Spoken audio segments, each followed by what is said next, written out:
Bismillahirrahmanirrahim. Assalamualaikum warahmatullahi wabarakatuh. Dear participant and committee of the Borobudur International Symposium on Science and Technology, second in Magelang, Borobudur, Indonesia, and all participants across the world. Today, I'm delighted to introduce my teams and our research in this very good events. Our team is under ACES. What is ACES? ACES is the project funded by the UKRI, SRC, under the Global Challenge Research Fund, or GIZ. Is building on the empathetic and inclusive, playful and gameful research and practice of Coventry University's award-winning Game Changers initiative and its sister initiative, Creative Culture in Malaysia. In this project, we are investigating the impact of transformative education through playful approaches and experiences towards developing social resilience, targeting young people in Malaysia, Vietnam, and Indonesia, aligning with the United Nations Sustainable Development Goals and equitable, inclusive quality education. We are developing an innovative pedagogical model and its associated program of playful, experimental, co-creative and participatory activities. The ACES model aims to bridge formal and non-formal educational context and space toward an inclusive, safe and resilient society. You may see the website that we have provided in accessgamechangers.org, that we are under the Coventry University, that led by Professor Sylvester Anap as well. And today I'm going to present and I'm going to introduce our team in Indonesia. Meet Aldi, Rahmat Aldi Purnomo, meet Deka, and meet Rizal Arifin, and we are delighted to introduce them all to this very great research as well. And as you can see, in 2030, Indonesia will shift from a situation of population mobility to non-permanent mobility. These demographic trends will greatly influence Indonesia's ability to achieve its SDGs, or Sustainable Development Goals. In this latest situation that we have contracted with the coronavirus in the situation, it is a bad news for us, because until today the case of Indonesia is still increasing, and we don't know when the coronavirus is stopped. But in ACES model, we are investigate the social impact.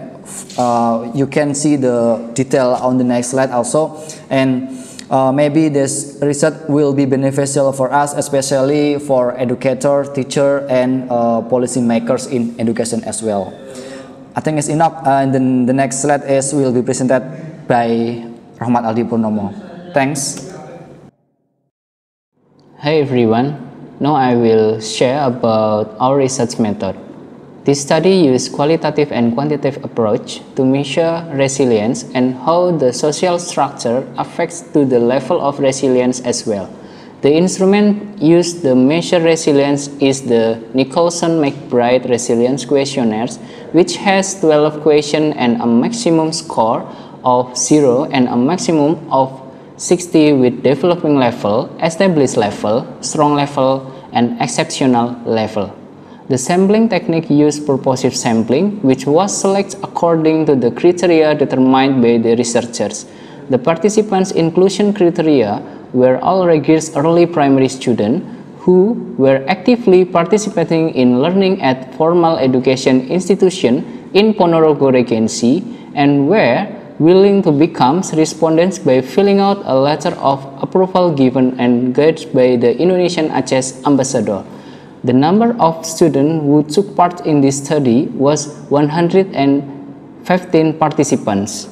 Then, the instrument of measuring social structures consisting of social and economic status, health status, education level, and living condition at home with the SAJA approach, which has 9 questions on a Likert scale with the translation never until always, which identifying resilience and social structure using the ordinary least square analysis and causality.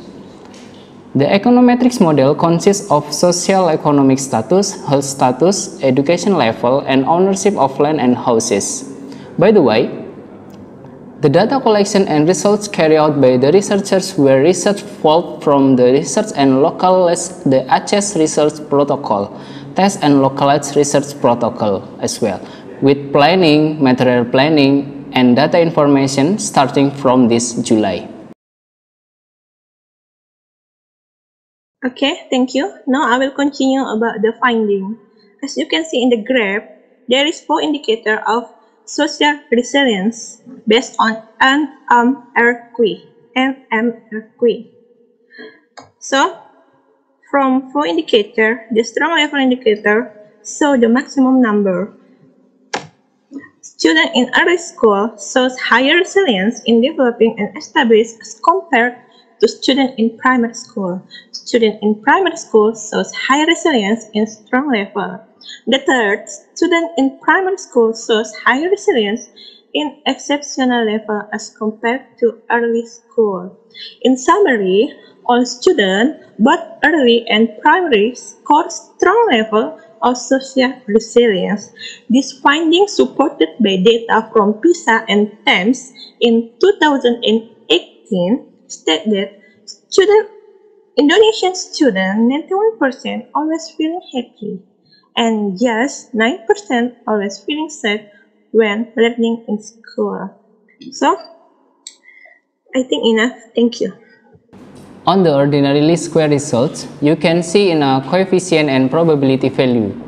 We can see that social economic status and Nicholson-McBride resilience level have a positive relationship with a probability value of 0%, which means that the social economic status has an effect on Nicholson-McBride resilience level with a coefficient value in 3.287, which means that if social economic status increased by 1 level, Nicholson-McBride resilience level is increasing by 3.287.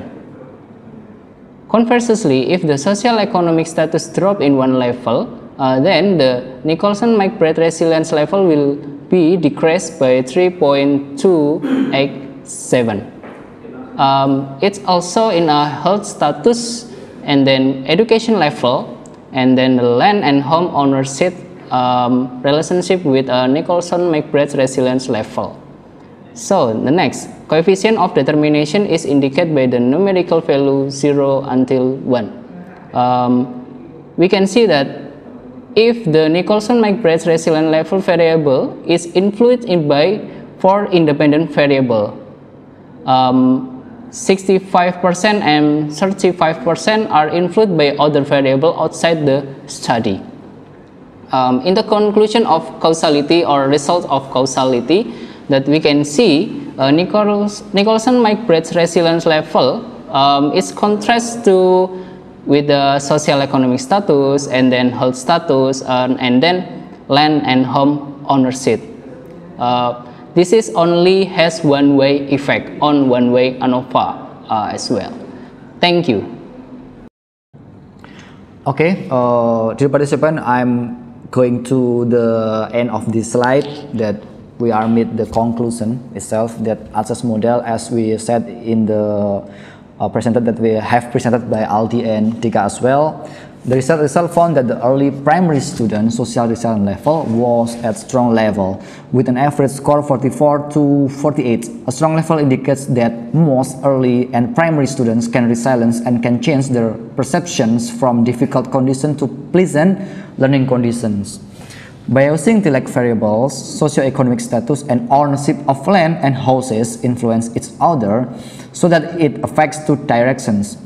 In contrast to the NMRQ variable with socioeconomic status, NMRQ with health status, NMRQ with land and house ownership, health status with educational level, this variable only affects 1 direction, so that NMRQ does not affect socioeconomic status, houses influence, and land home ownership.